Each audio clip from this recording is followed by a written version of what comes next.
10 April 1912. Kamu sudah berdiri di kota pelabuhan kecil di tepi Samudra Atlantik.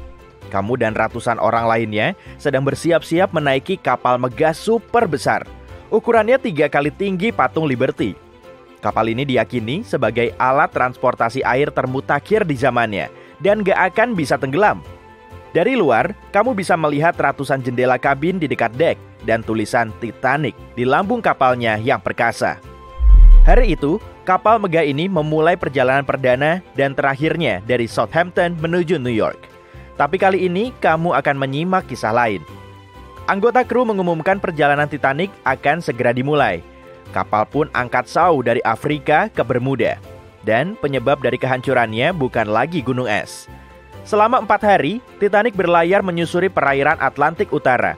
Mentarinya sangat terik dan para penumpang lebih banyak berleha-leha di dalam kapal. Di senja hari, angin sepoi-sepoi menerpa lautan dan seluruh penumpang berdiri di dek sambil menyaksikan pemandangan langit yang merah merekah. 15 April, tengah malam. Kamu duduk di kabin sambil baca buku. Di jam segini, biasanya kamu sudah tidur, tapi kali ini kamu masih asik membaca. Setelah menutup buku, kamu mulai berkeliling kabin. Rupanya, seseorang sedang mengawasimu.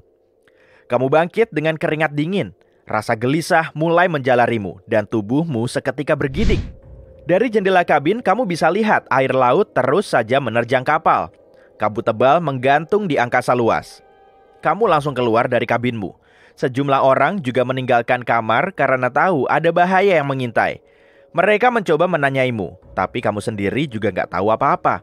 Tanpa buang-buang waktu, kamu naik ke dek untuk mengecek situasi yang terjadi. Tiba-tiba, kamu tersungkur oleh dorongan kuat. Bunyi gemuruh memenuhi seisi Titanic, dan saat kamu bangkit, makin banyak orang keluar dari kabin. Di tengah tangga, kamu berpapasan dengan anggota kru. Mulutnya cuma diam, tapi ekspresi mukanya kelihatan sangat ketakutan. Sesampainya di atas dek, kamu malah kesulitan melihat sekeliling. Kabut tebal dan lembab telah melingkupi seluruh kapal. Sejumlah penumpang mulai memegangi kepala mereka seolah-olah terserang sakit kepala. Saat melihat sang kapten, kamu langsung menanyakan kondisi yang sedang terjadi. Dan dia cuma menjawab kalau dia nggak bisa mendeteksi lokasi pasti kapalnya sendiri. Tangannya masih memegang kompas yang bergerak nggak karuan. Jelas nggak bisa dipakai sebagai penunjuk arah tuh. Tapi menariknya, nama segitiga Bermuda belum dicetuskan sebelum tahun 1964. Dan laporan pertama soal kapal yang tiba-tiba hilang di area ini berasal dari pertengahan abad ke-19. Kapalmu terus melaju, dan kamu terus berusaha berdiri tegak. Loh, kapalnya kayak baru aja ditabrak objek besar ya? Kamu langsung menuju tepi geladak untuk ngecek lautnya. Di antara kabut putih terlihat sirip hiu besar. Dan meski tubuhnya baru kelihatan sebagian, kamu sudah bisa memprediksi kalau ukurannya kurang lebih sepanjang 1 gerbong kereta. Hiu itu mulai menjauh, tapi sesaat kemudian siripnya muncul lagi dan terus mendekati kapal. Kemudian hewan buas ini mengoyak lambung kapal dengan rahang jumbonya. Dek mulai bergetar dan mengeluarkan bunyi gemeretak. Wah, pemangsa besar ini pasti telah melubangi lambung Titanic. Dan satu-satunya hewan yang punya kekuatan ini hanyalah Megalodon. Predator laut purba yang panjangnya hampir 20 meter ini gak punya saingan di lautan. Dia menempati puncak rantai makanan. Hiu purba ini diyakini telah punah jutaan tahun silam, tapi lautan kita baru terjamah 5%-nya saja. Jadi sang penguasa laut hidup dan berenang di perairan misterius segitiga Bermuda. Semua penumpang dan awak kapal mulai panik. Mereka berlarian menuju dek atas dari dek bawah. Titanic mulai oleng dan perlahan tenggelam. Mereka berebut sekoci, tapi nggak ada yang berani menaikinya karena monster purba raksasa itu ada di dekat kapal. Haluan kapal terus terdorong ke bawah air, dan kamu berdiri di sisi kiri geladak menyaksikan Megalodon mulai mengoyak bagian lambung yang terbuat dari besi. Kamu segera menginfokan penumpang yang berdiri di buritan kalau si Megalodon lagi asik sendiri. Dengan begini, mereka akan bisa melakukan evakuasi. Perahu penyelamat pertama dan penumpangnya mulai turun di atas air. Sebagian penumpang malah langsung nyebur ke laut. Untung air di situ jauh lebih hangat dari perairan yang menenggelamkan Titanic. Setelah pakai jaket pelampung, kamu juga ikut nyebur. Megalodon menerjang kapal dan terus menenggelamkannya ke bawah air. Bau dapur Titanic pasti telah menarik perhatiannya. Kamu terombang-ambing di antara kapal dan sekoci. Lalu kabut pun menyingsing. Bintang dan rembulan kemudian menerangi laut kembali. Sejumlah orang membantumu naik ke kapal penyelamat. Mereka tak henti-hentinya berusaha mendayung agar bisa menjauhi kapal karam itu. Dan si hiu raksasa masih berenang mengitari Titanic. Tapi rupanya ada hal lain yang lebih membuatnya tertarik. Sang predator mulai menjauh. Lebih dari setengah bagian kapal sudah terendam air dan sisanya kelihatan seperti lilin yang menjulang di atas air. Laut mulai tenang dan langit begitu cerah. Tanpa awan maupun angin. Di belakang Titanic, ombak besar mulai bergulung-gulung. Tingginya sekitar 15 meter atau setinggi gedung berlantai 5. Gelombang ini kemudian menghempaskan kapal seakan cuma terbuat dari helaian kertas. Tapi tiba-tiba saja, gelombang ini lenyap tak berbekas, sama seperti saat pertama kali datang. Nah, kamu baru saja menyaksikan rock wave. Fenomena ini terjadi di seluruh dunia. Jadi gelombang dahsyat ini tiba-tiba muncul, menenggelamkan kapal, lalu hilang tanpa jejak. Para ilmuwan masih belum bisa menjelaskan penyebab pastinya. Tapi menurut teori yang paling populer, gelombang ini terbentuk oleh kinetic vampirism. Dalam kondisi tertentu, gelombang akan terakumulasi dan bertukar energi kinetik. Di antara semua gelombang tersebut, ada satu gelombang vampir yang menyerap energi. Nah, setelah energinya terakumulasi, muncullah gelombang besar, kemudian menghempaskan semua energi tadi. Sebagian orang meyakini hilangnya kapal yang sering terjadi di segitiga Bermuda disebabkan rock wave. Semua penumpang terlihat tenang dan pancaran suar menghiasi langit. Sirip segitiga Megalodon sesekali muncul di permukaan laut, kemudian terus mendekatimu. Ukurannya sebesar perahu layar. Kamu pun langsung mendayung kapal sekuatmu dan sejumlah orang berteriak minta tolong. Di situasi seperti ini, kamu gak bisa melarikan diri. Monster legendaris ini terus saja mepet ke kapalmu. Kepalanya mengintip dari bawah air. Rahang besarnya menganga lebar, memamerkan ratusan gigi tajam. Tapi giginya aja seukuran telapak tangan. Sudah pasti perahumu akan muat masuk ke mulutnya, dan kamu bisa ditelan bulat-bulat. Hiu itu berhenti, lalu menutup mulutnya di dekat perahu. Air di sekitar tubuhnya langsung menggelagak naik turun. Dari kedalaman laut, sejumlah tentakel raksasa mulai menyerang dan membelit Megalodon. Tentakel itu menarik si hiu purba ke bawah air. Dari arah samping, terlihat cahaya ungu dengan kombinasi cincin hitam di tengahnya. Penumpang lain juga memperhatikan. Orang-orang mulai berteriak, "Makhluk itu melihat kita!" jerit seorang wanita. Setelah 1 detik, kamu merinding dan menggigil. Cahaya ungu ini adalah mata, dan lingkaran hitam itu adalah pupilnya. Makhluk yang melihatmu itu berukuran sangat besar hingga Titanic cuma kelihatan seperti sebutir beras. Inilah Kraken, cumi-cumi raksasa, monster purba yang diyakini telah menenggelamkan ratusan kapal. Tapi keberadaannya belum bisa dibuktikan oleh siapapun. Untungnya, perahu yang kamu naiki terlalu kecil untuk menarik perhatian Kraken. Dan matanya kemudian bergerak menjauh. Tentakel besarnya menarik Megalodon yang bergeliat ke kedalaman laut. 1 jam telah berlalu dan kapal pesiar besar lainnya tiba di bangkai kapal Titanic. Semua penumpang berhasil diselamatkan. Setelah melihat kembali ke laut yang tenang, kamu menaiki kapal penyelamat. Gak lagi-lagi deh melakukan perjalanan laut lagi, janjimu dalam hati. Selamat datang di acara bertahan hidup apapun yang terjadi. Hari ini pembawa acara kita, Alberto, akan melakukan sebuah trik gila. Tahun lalu, dia tinggal di sebuah gua bersama beruang grizzly selama 2 bulan dan berhasil bertahan hidup. Kamu ingat bagaimana Alberto melumuri tubuhnya dengan daging cincang dan melompat ke dalam kolam berisi ikan piranha? Semoga kamu gak lupa bagaimana Alberto memanggang barbeque di atas gunung berapi aktif. Ya, lupakan saja. Hari ini Alberto akan melakukan trik paling berbahaya dan gila dalam hidupnya.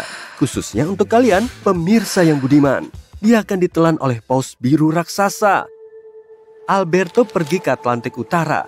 Ini adalah wilayah perairan yang luas tempat kamu bisa bertemu dengan paus biru dan paus sperma. Dia naik yacht dan berlayar jauh dari pantai. Dia akan mencari paus dengan menggunakan ekolokasi dan teropong. Beberapa hari telah berlalu.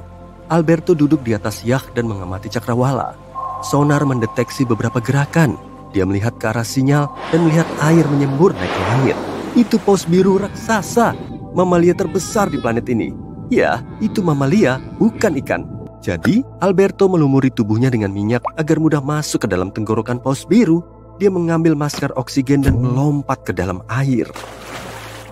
Paus biru membuka mulutnya dan menyedot banyak air. Mulutnya dipenuhi tulang insang. Ini adalah bulu-bulu yang menggantikan gigi. Bulu-bulu itu terdiri dari protein keratin. Rambut dan kuku manusia terbuat dari protein ini. Paus biru menyedot air lalu mengeluarkannya. Bulu-bulu ini mencegah ikan kecil dan plankton keluar dari mulut bersama cairan. Tulang insang ini mirip penyaring. Alberto berenang mendekat. Paus biru itu menyesap air. Ia menyedot puluhan galon air dan menelan Alberto. Pahlawan kita berada di dalam badai. Air memercik ke segala arah dan lidah raksasa seukuran gajah melempar Alberto ke segala sisi. Alberto mencoba mencapai tenggorokan, tapi air memercik kembali. Alberto meluncur di sepanjang lidah menuju luar mulut, tapi paus biru menutup mulutnya dan Alberto menabrak tulang insang. Rasanya sedikit sakit. Beberapa bulu bahkan rontok. Lidah paus biru ingin mendorongnya keluar, tapi Alberto berhasil masuk ke dalam tenggorokannya. Tapi di sini dia bertemu penghalang. Dia nggak bisa melangkah lebih jauh karena struktur tubuh paus biru. Tenggorokan hewan raksasa ini sangat kecil, hanya sebesar kepalan tangan, tapi bisa meregang. Alberto sudah memperkirakan hal ini. Itu sebabnya dia melumuri tubuhnya dengan minyak. Dia meregangkan tubuhnya setinggi mungkin dan melompat ke dalam tenggorokan paus biru. Sekarang, pahlawan kita berada di dalam kerongkongan yang sempit. Dia meluncur di atasnya seperti di seluncuran taman air. Kemudian, kecepatannya menurun. Ruang menjadi lebih sempit. Sekarang, Alberto merangkak maju dengan susah payah. Di sini sangat licin dan Alberto hampir nggak bisa bergerak. Kerongkongan mengerut dan mendorong Alberto lebih jauh. Sekarang dia berada di dalam perut, gelap, sempit, dan berbau busuk. Alberto ingin menyalakan korek api, tapi kantongnya basah. Dan menyalakan api di sini adalah ide yang buruk. Pertama, hampir nggak ada oksigen, yang berarti nggak bisa menyalakan api. Kedua, berbagai reaksi kimia terjadi di dalam perut paus biru, sehingga menciptakan gas yang mudah meledak. Alberto nggak ingin itu. Dia mengeluarkan senter dan memeriksa tempat itu. Dinding perut paus biru itu sempit dan terus berdenyut. Alberto nggak bisa berdiri tegak. Kakinya terendam cairan sampai setinggi lutut. Dia melihat kerangka ikan, bangkai kapal, keranjang supermarket, DVD, lampu, dan buku Moby Dick di sekelilingnya. Enggak, itu nggak benar. Karena kamu nggak mungkin menemukan sesuatu yang menarik dalam perut paus biru. Mungkin botol plastik atau cumi-cumi kecil. Ngomong-ngomong, paus sperma berbeda dengan paus biru, punya tenggorokan yang lebar dan panjang. Hal ini memungkinkannya untuk menelan mangsa yang besar secara utuh. Secara teknis, paus sperma bisa menelan manusia dalam sekali telan. Pokoknya, kamu bisa menemukan banyak hal menarik di dalam perut paus sperma. Makhluk ini pernah menelan cumi-cumi raksasa secara utuh. Panjang cumi-cumi ini bisa mencapai 14 meter. Itu seukuran bus kecil. Tapi paus sperma berhasil menelan mangsa yang seperti itu berkat struktur tubuh cumi-cumi yang fleksibel. Oke, mari kembali ke Alberto. Ada bau busuk di dalam perut paus biru. Plankton dan ikan-ikan kecil dicerna dalam getah lambung. Dan tunggu, kenapa rasanya sangat sakit? Alberto merasakan getah lambung merobek bajunya. Alberto mencoba untuk bangun, tapi di sini terlalu penuh. Dia memukul dinding perut dengan tangannya, tapi nggak ada yang terjadi. Perut paus biru semakin menyempit dan menekan Alberto. Getah lambung mengiritasi kulitnya. Alberto berteriak dan menendangkan kakinya ke berbagai arah. Dia ingin membuat paus biru muntah, tapi kenapa nggak berhasil? Alberto putus asa dan dia nggak tahu apa yang harus dilakukan. Sepertinya ini adalah petualangan terakhirnya. Dia menutup matanya dan menarik napas dalam-dalam. Tunggu, tarik napas dalam-dalam. Benar. Alberto membuka tangki oksigen dan mengisi perut paus biru dengan udara segar. Sekarang perut Paus Biru mulai kembung dan penuh dengan gas. Perutnya berdenyut-denyut, getah lambungnya berbusa, dan sepertinya badai akan datang. Dinding perutnya mengerut hebat hingga menekan Alberto keluar melalui kerongkongan. Dia bergerak keluar bersama dengan sisa-sisa ikan dan getah lambung. Kerongkongan semakin menyempit. Alberto kesulitan bernapas, tapi dia melihat cahaya di ujung terowongan. Paus Biru itu memuntahkannya. Alberto masih hidup. Dia senang karena berhasil lolos dari petualangan seperti itu tanpa cedera. Dia kembali ke yacht dan berlayar kembali ke pantai. Tapi tunggu sebentar. Apa yang berenang mendekat itu? Ternyata itu paus sperma. Sungguh sebuah keberuntungan. Alberto menyelam kembali ke dalam air. Dia langsung menuju mulut hewan besar ini. Paus sperma menyedot air. Beberapa ikan serta gurita ikut masuk, terbawa bersama Alberto. Paus sperma mendorongnya dengan lidah ke berbagai arah dan menelan semua mangsanya. Tenggorokannya cukup lebar dan Alberto dengan mudah berhasil masuk ke sana. Tapi ada masalah lain. Alberto sudah berada di kerongkongan yang sangat sempit sehingga dia nyaris nggak bisa bernapas. Dan dia nggak punya tabung oksigen. Alberto merasa seperti dibungkus lakban dengan kencang. Dia nggak bisa melakukan apa-apa dan nggak ada udara di sini. Dia makin masuk ke dalam kerongkongan dan merasa dia nggak sendirian. Selain gurita, dia merasakan gerakan tentakel besar. Wow, itu adalah cumi-cumi raksasa dan tampaknya masih hidup. Alberto mengguncang seluruh tubuhnya, tapi nggak bisa mengubah apapun. Dia kehilangan kesadaran. Dinding perut menekan wajahnya. Pada titik ini, Alberto menggigitnya. Gempa bumi pun terjadi. Semua perut paus sperma keluar. Akhirnya, Alberto berada di luar. Seekor cumi-cumi raksasa berenang menjauh sejauh mungkin. Sepertinya dia nggak mengerti apa yang terjadi padanya. Pahlawan kita naik ke yacht. Saat ini, dia adalah orang yang paling bahagia di planet ini. Dia menyalakan mesin dan menuju pantai. Kamu harus paham, kisah Alberto hanyalah hipotetis. Tentu saja, pada kenyataannya, seekor paus nggak akan bisa menelan manusia. Laporan tentang seseorang yang berakhir di perut paus dipenuhi mitos dan legenda. Ya, ada beberapa kasus ketika orang masuk ke dalam mulut raksasa paus, tapi nggak sampai ke tenggorokan. Suatu hari seorang penyelam sampai di sana, namun secara ajaib, dia selamat berkat perlengkapan selam yang membantunya bernapas. Kasus lain terjadi pada orang-orang yang sedang mendayung kayak. Ketika paus bungkuk menangkap ikan, dia berenang ke permukaan dengan mulut terbuka. Paus bungkuk ini seperti sebuah jala-jala yang naik dari bawah. Orang-orang yang berada di atas kayak terlalu dekat dan jatuh ke dalam mulut paus bungkuk. Tenang saja, jangan khawatir. Paus gak bisa menelanmu kok, itu gak mungkin. Tapi seekor paus sperma mungkin bisa menelanmu. Kabar baiknya, ini adalah hewan yang langka. Kemungkinan masuk ke dalam perutnya adalah 1:1 miliar. Sama seperti kemungkinan meteorit akan jatuh di dekatmu. Kebanyakan orang di bumi gak akan pernah melihat paus sperma dalam kehidupan nyata. Hewan ini berenang di lautan terbuka di seluruh dunia, tapi menghabiskan sebagian besar waktunya di kedalaman sekitar 3.000 meter. Itu 10 kali lipat ketinggian menara Eiffel, tapi di lautan. Wah, apa yang terjadi? Semuanya seperti cepat sekali. Kamu akan melalui sejenis lubang cacing dan gak bisa berhenti. Kamu bergerak makin cepat dan melihat cahaya di ujung. Tiba-tiba semuanya gelap. Kamu terbangun beberapa detik kemudian di dunia pixel. Kamu di hutan yang dikelilingi pepohonan dan bebatuan raksasa. Kamu berdiri dan melihat sekeliling. Ada angin, tapi nggak terasa di kulitmu. Kamu melihat tanganmu dan ternyata kamu memakai sarung tangan. Ada tombol di tangan kirimu yang menampilkan avatarmu. Lalu kamu mengkliknya dan bisa melihat dirimu terlindungi pakaian lengkap dan statistik. Sepertinya kamu memakai pakaian pengembara gurun dengan syal menutupi wajah. Ada opsi yang menunjukkan pilihan skin. Kamu memeriksanya dan melihat banyak pakaian aneh untuk segala kebutuhan dan skenario. Kamu menyadari pakaianmu tak sesuai lingkungan ini. Jadi, kamu memilih pakaian yang cocok, jubah dengan tudung untuk menutupi rambut. Setelah mengganti skin, kamu menjelajahi area ini dan mencoba mencari orang di sekitar. Kamu mendengar suara dari tempat yang sepertinya sebuah desa kecil. Kamu ke sana dan berjalan di antara kerumunan. Kamu bisa melihat profil dan statistik semua orang lewat sarung tanganmu. Lalu kamu dapat notif dan kamu terdaftar dalam program percobaan untuk berada di dunia maya ini selama 365 hari. Setelah menyelesaikan eksperimen ini, mereka akan menghadiahimu $5 juta kalau kamu menemukan harta karun rahasia. Menurut si penyelenggara, butuh waktu setahun untuk menemukannya. Jam mulai berdetak, 10 orang pertama yang menemukan harta karun akan memenangkan hadiahnya.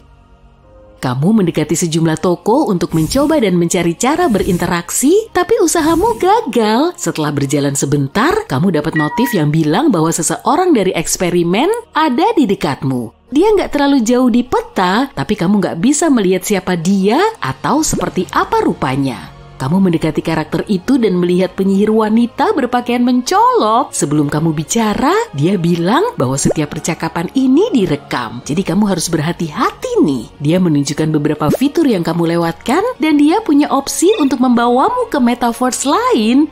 Dia membuka portal dan membawamu ke realitas yang dibuat secara acak lewat lubang cacing yang mirip dengan yang kamu lalui dalam perjalanan ke sini.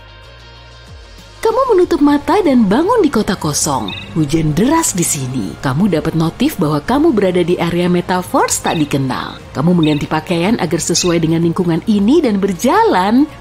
Sampai di alun-alun kota, kamu sadar tempat ini berada di sisi gelap metaverse. Wanita tadi membawamu keluar jalur untuk menghalangimu menemukan harta karun. Kamu tak bisa menemukan wanita itu dan entah kenapa kamu tak bisa pindah ke metaverse lain. Notif lain muncul dan menunjukkan ada 2 orang lain dari eksperimen ini di dekatmu. Kamu berjalan sambil terus fokus dan kamu bertemu seseorang, penampilannya seperti kadal raksasa. Dia berinteraksi denganmu dan mengatakan tempat ini tak aman, jadi kamu harus ikut dengannya. Firasatmu mengatakan untuk tak mempercayainya. Dia membawamu ke gang belakang dan kamu menyadari ada yang tak beres. Setelah mengetuk tombol berulang kali, kamu dibawa ke kota yang tampak futuristik dengan ribuan pengguna. Kostummu menarik banyak perhatian, jadi kamu segera menggantinya ke pakaian modern supaya tidak mencolok. Kamu menjelajahi kota dan melihat banyak merek terkenal dari dunia nyata. Metaverse mendapatkan penghasilan dari periklanan inovatif yang menargetkan para pengguna dengan minat serupa. Banyak dari iklan ini menampilkan produk yang bisa kamu beli dan pakai di dunia maya. Kamu memeriksa saldomu dan melihat koin kriptomu cukup untuk beli banyak barang. Tapi eksperimen ini memberimu kuota per hari. Jika kamu melanggar syarat atau aturan, kuotamu akan dikurangi. Dan seperti di dunia nyata, kamu butuh mata uang untuk bertahan hidup di Metaverse. Kamu nggak butuh makanan atau air di sini. Di dunia ini mereka ingin kamu membeli barang yang diiklankan untuk terus maju. Kamu menyadari ada anggota eksperimen lain yang menghadiri pesta eksklusif dengan sejumlah selebritas, tapi untuk masuk ke dalam, kamu harus membeli sepasang sepatu khusus berbentuk NFT.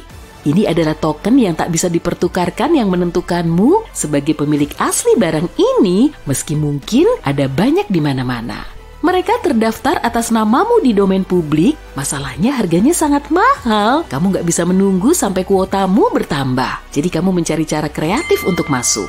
Setelah menunggu, kamu melihat seseorang yang mau masuk ke pesta itu dan berinteraksi dengannya. Dia menerima dan kamu mengajaknya menukar salah satu skin berhargamu dengan sepatunya. Setelah bernegosiasi, dia akhirnya setuju dan kamu mendapatkan sepatu untuk masuk.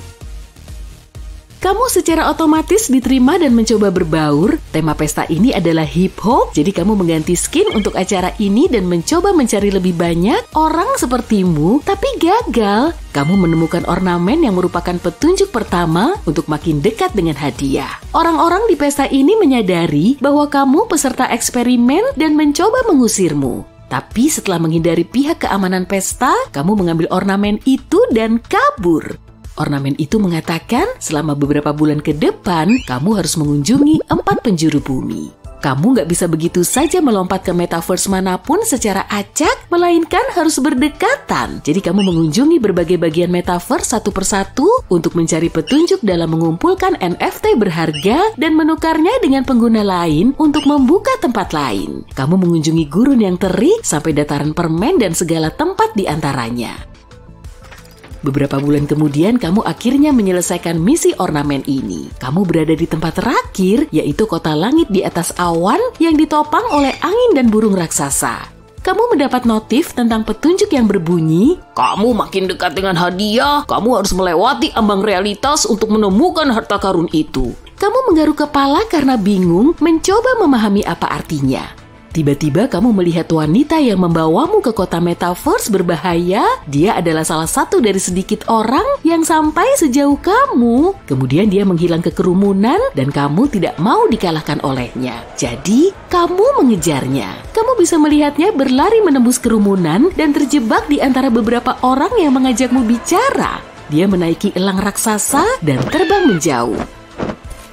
Beberapa bulan selanjutnya kamu habiskan untuk mencari tahu kemana kamu harus pergi. Kamu mengunjungi beberapa tempat lama lagi untuk melihat apa kamu melewatkan sesuatu. Eksperimen ini pun cuma tersisa 1 bulan.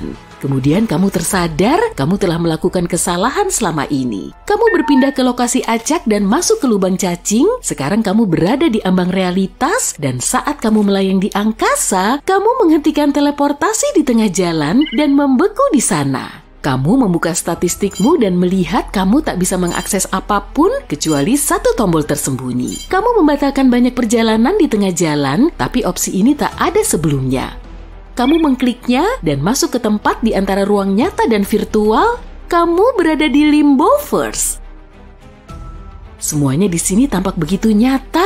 Kamu bahkan bisa mencium dan merasakan benda dan suhu. Tapi lanskapnya terbalik dan kamu mencoba melompati ubin marmer yang mengambang untuk menjangkau berliannya. Ada api di bawahmu dan kamu mencoba mengingat bahwa ini tak nyata dan takkan terjadi apa-apa. Kamu melompat hingga akhirnya mencapai akhir. Ruang virtual mulai error saat kamu mendekati berlian itu. Kamu mengambilnya dan menambahkan ke tasmu dan membaca pesan, "Harta karun ada padamu." Menu rahasia terbuka dan mengungkapkan $5 juta di rekening bankmu dan opsi keluar. Kamu menekannya, lubang cacing lain membawamu kembali ke realitas. Kamu melepas kacamata VR-mu dan melihat rekening bankmu dipenuhi hadiah uang. Kamu melihat sekeliling dan menyadari para sukarelawan lain masih dalam game. Setelah mengecek waktu, kamu tersadar kamu ada di metaverse cuma selama 12 jam meski rasanya sudah setahun di sana. Apakah matahari bisa padam? Misalnya nih, kalau kita siram sama semua air di samudra yang ada di bumi atau bahkan lebih dari itu, bakal gimana ya jadinya? Yuk cari tahu. Alam semesta adalah tempat yang penuh misteri. Sejak dulu, para ilmuwan banyak berselisih pendapat tentang luar angkasa. Tapi kita nggak pernah meragukan keberadaan satu objek, yaitu matahari. Pusat tata surya kita. Objek ini besar, terang, dan abadi. Enggak juga sih. Sebenarnya matahari cuma bintang biasa yang terdiri dari 75% hidrogen, sedikit helium, dan sedikit banget unsur berat. Semua itu disatukan oleh gravitasi. Tapi sekitar 5 miliar tahun lagi, siklus hidup matahari akan berakhir karena hidrogen di dalamnya akan habis. Bintang kita ini perlahan akan membesar dan ukurannya akan jadi tak terbayangkan. Lalu matahari akan mulai melahap semua planet yang ada di dekatnya. Saat itulah kita menyesal berada di dekat matahari. Setelah melahap semuanya, bintang ini akan menjadi raksasa merah selama 1 miliar tahun lagi. Dan cepat atau lambat, sang surya akan menyusut, lalu redup, berubah menjadi katai putih. Pada akhirnya tak akan ada yang tersisa dari bintang ini selain nebula, planet terterang, dan berwarna-warni. Tapi nggak usah takut, sekarang matahari ada di pertengahan siklus hidupnya. Bintang ini terbentuk sekitar 4,5 miliar tahun lalu, yang berarti sisa hidupnya masih selama itu juga. Untungnya kita lahir saat matahari sedang pada masa terbaik dan paling stabil, jadi nggak ada alasan untuk khawatir. Tapi, coba kita bayangin skenario yang berbeda. Yuk! Gimana kalau kita percepat siklus hidup matahari dengan bantuan air? Coba kumpulin semua air di bumi, lalu kita siram matahari. Tapi kita butuh ember dulu nih, bukan yang ini ya. Kita butuh ember yang super duper besar. Ember yang bisa nampung air sekitar 1,3 miliar kilometer kubik. Diameternya setara dengan jarak dari Washington ke Chicago. Atau kalau cuma ada ember biasa, jumlahnya harus ada 70 kuintilium yang berarti nolnya ada 18. Bayangin dapat ember sebanyak itu, waktunya memadamkan matahari. Kita siram bintang ini dengan air tadi, tapi kok nggak padam? Seriusan? Tapi coba lihat deh, matahari mungkin kasihan sama kita dan mengeluarkan sebuah suar matahari kecil. Ternyata seluruh air di bumi cuma setetes untuk matahari. Manusia sering meremehkan ukuran matahari dibandingkan planet kita. Sebenarnya sebanyak 1,3 juta bumi bisa muat di satu matahari. Pantesan aja matahari nggak akan padam atau lebih dingin. Malah mungkin nggak sadar dengan tindakan kita. Tapi jangan nyerah, pokoknya kita pengen matahari padam. Apa yang terjadi kalau air yang kita siramkan itu cukup? Sebanyak apa sih yang dibilang cukup itu? Ingat ember sebanyak kuintiliunan tadi? Kali ini kita butuh sekitar 370 oktiliun ember air. Berarti nolnya ada 27. Ngebayanginnya aja susah. Yang jelas airnya banyak banget. Dan sekarang siram matahari lagi. Wow, lihat uapnya. Tapi matahari tetap nggak padam. Bintang ini malah berterima kasih dan jadi semakin besar dan terang. Loh, kenapa bisa gitu ya?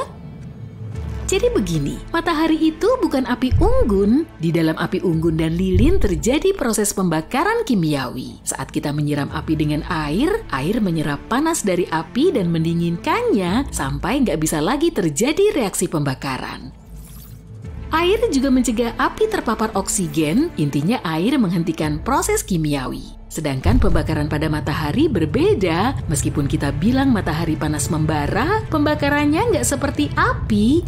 Reaksi yang terjadi di matahari disebut fusi nuklir. Ini adalah reaksi paling brutal dan liar di alam semesta.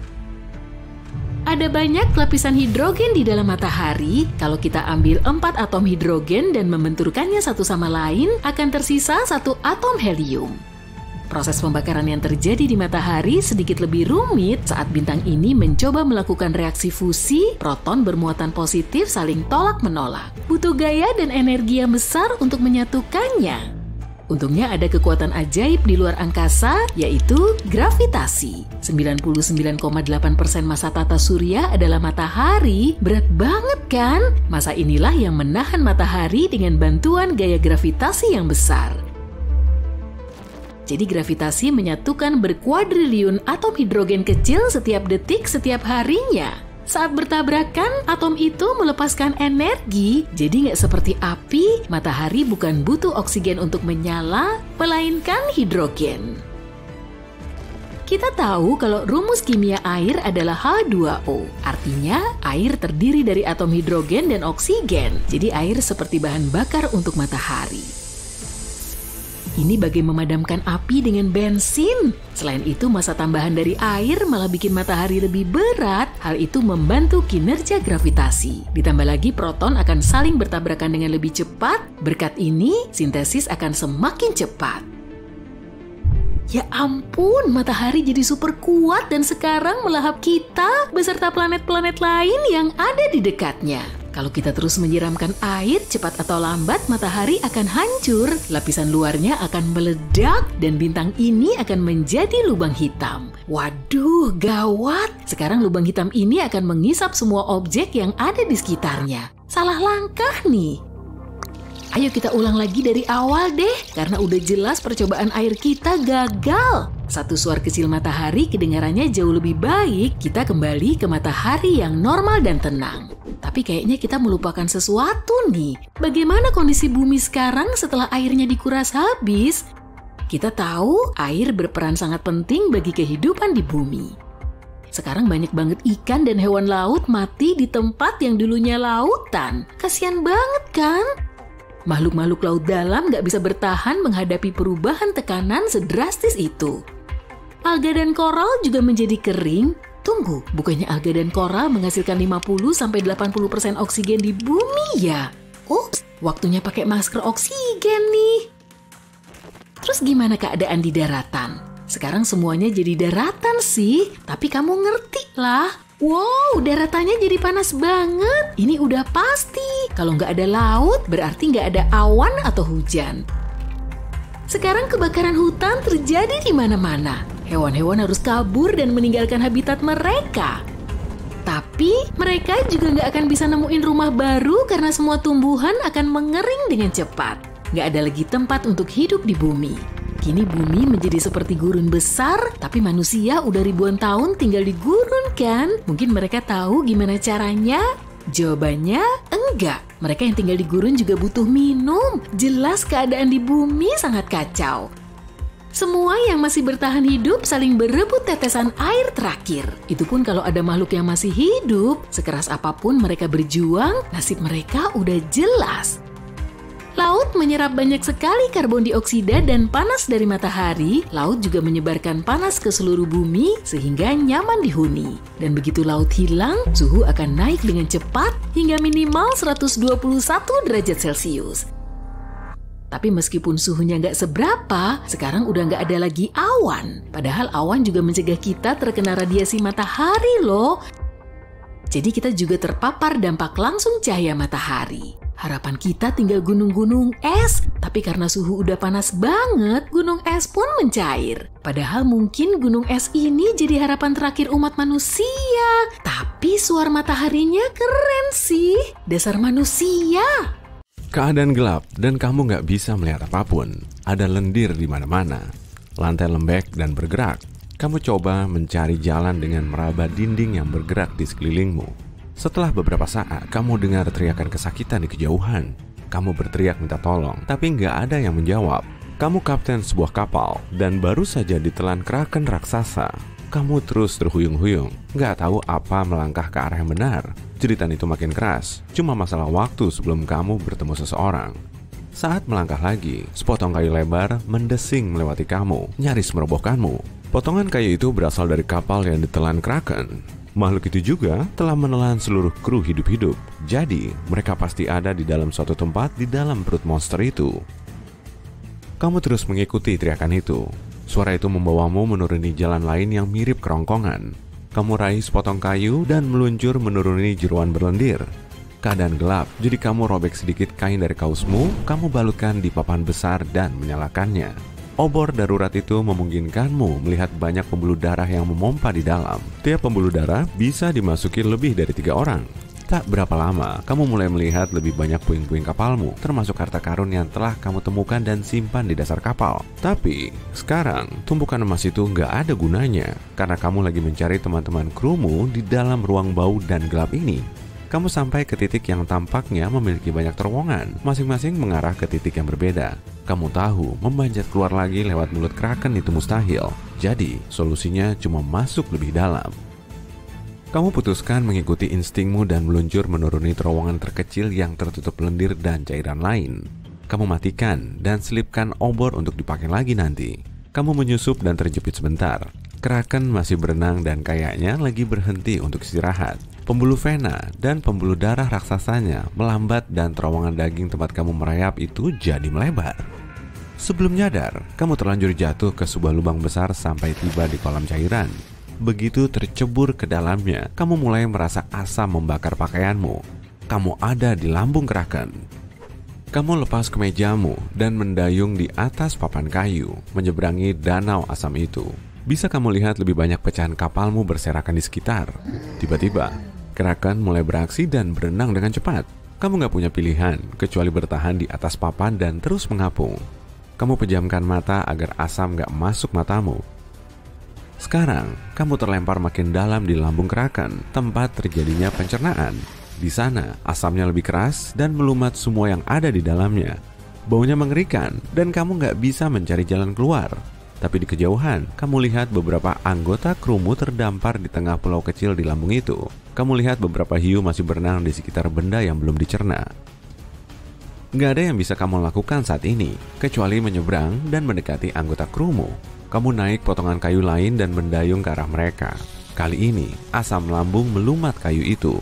Untunglah, seorang kru melempar papan lain.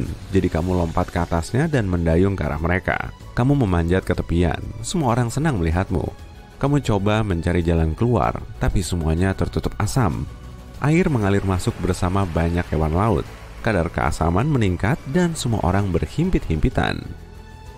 Tak lama kemudian, Kraken menelan paus bungkuk yang meronta-ronta di air asam. Ini bikin Kraken kesal, jadi ia mulai bergerak, bikin semua orang terlempar. Kamu bersama banyak orang lain mendarat di atas paus itu dan berpegangan erat padanya. Kayaknya, entah kenapa, Kraken ingin menyingkirkan paus itu. Dinding dalam lambung berkontraksi hingga menyusut sampai cukup kecil untuk mengeluarkan paus itu. Kamu dan anggota kru masih berpegangan pada paus itu, tapi itu nggak mudah. Akhirnya, Kraken meludahkan paus dan ia berenang menjauh ke dasar laut. Tantangan barunya adalah berenang ke permukaan untuk bernapas. Paus mendorongmu dan yang lainnya ke atas. Tanpa itu, tak seorang pun akan berhasil sampai di permukaan untuk memperoleh oksigen. Kamu nggak tahu kamu di mana. Beberapa rekan kru meraih kepingan kapal agar terapung. Kamu berenang ke sebuah kepingan dan memanjat naik. Matahari mulai terbenam. Nggak ada apapun yang tampak. Para kru kedinginan dan merasa lapar. Parahnya, ini waktu makan bagi hiu. Semua orang memanjat ke atas papan masing-masing menjauhi air. Sebelum nyadar, sirip-sirip hiu sudah bermunculan dari segala penjuru. Nggak ada yang bisa dilakukan kecuali bertahan selama semalam. Hari esok tiba. Tak seorang pun yang bisa tidur. Semua orang memutuskan untuk menyatukan semua papan dan mendayung ke arah matahari. Meskipun ada yang berdebat untuk pergi ke arah lain, seluruh kru mendengar keputusan akhirmu. Matahari bersinar terik dan energi semua orang terkuras. Tak ada air tawar yang bisa diminum. Tak seorang pun bisa menangkap ikan untuk dimakan. Bahaya dari hiu dan Kraken masih mengancam. Salah satu anggota kru melihat sesuatu di kejauhan yang ternyata sebuah pulau. Semua orang bergembira dan saling berpelukan lalu mendayung ke sana. Setelah beberapa jam, kamu sampai di pulau itu dan memasukkan tanganmu ke dalam pasir. Ada yang berlari-larian, sedang yang lain memeluk pasir dan pohon kelapa. Tapi entah kenapa, kayaknya ada yang aneh. Beberapa burung berterbangan di sekitar. Unggas itu nggak takut sama kamu. Semua orang bergerak ke tengah pulau dan mencari tahu apa sebelumnya ada orang yang pernah ke sini. Sebuah api unggun ada di tengah pulau, tapi nggak ada tanda-tanda manusia di sana. Pulau itu terlalu kecil untuk berpenghuni. Kayaknya nggak seorang pun pernah mengunjungi tempat ini kecuali api unggun itu. Tak lama, pulau itu bergerak. Semua orang memanjat pohon dan air menggenangi pulau. Di kejauhan, kamu lihat sosok besar muncul dari dalam air dan bergerak ke arahmu. Itu penyu laut raksasa. Selama ini, kamu ada di punggung penyu laut raksasa. Ia bergerak dengan anggun menyeberangi air dan berhenti setelah beberapa jam. Para anggota kru membangun gubuk dan menyalakan api untuk memasak, lalu tidur dengan nyaman. Kamu lihat di kejauhan langit malam dengan bintang-bintang di ufuk. Kamu panjat pohon tertinggi untuk beristirahat dan mencari ketenangan. Di kejauhan, kamu lihat Kraken berenang makin mendekati kura-kura. Tapi dibanding penyu, Kraken ukurannya cuma kayak sepatu kalau dibandingin sama manusia. Esok harinya, kamu jalan-jalan dan menemukan bagian punggung penyu yang lain. Beberapa hewan unik yang belum pernah kamu lihat hidup di sini. Sebagian burung paling eksotik berterbangan di sekitar. Hewan-hewan itu sepertinya nggak menganggapmu sebagai ancaman. Kamu sampai di puncak gunung yang tertutup pepohonan dan sulur-suluran untuk melihat pulau itu dengan lebih jelas.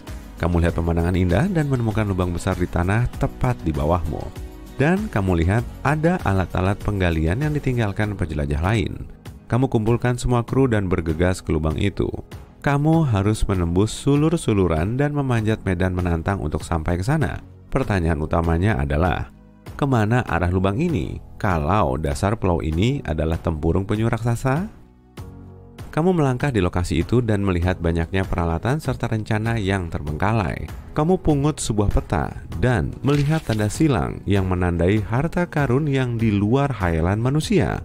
Kamu kumpulkan kru, semua orang mengambil peralatan. Pertanyaan menakutkan lain adalah, kenapa mereka meninggalkan peralatan ini? Kamu pelajari rencana mereka. Mereka menguraikan semua langkah kecuali langkah terakhir yang sepertinya belum diketahui seorang pun. Setelah beberapa saat, kamu turuni lubang itu dan menuju ke dasarnya. Tapi yang kamu temukan di sana lebih mengejutkan dari yang kamu duga.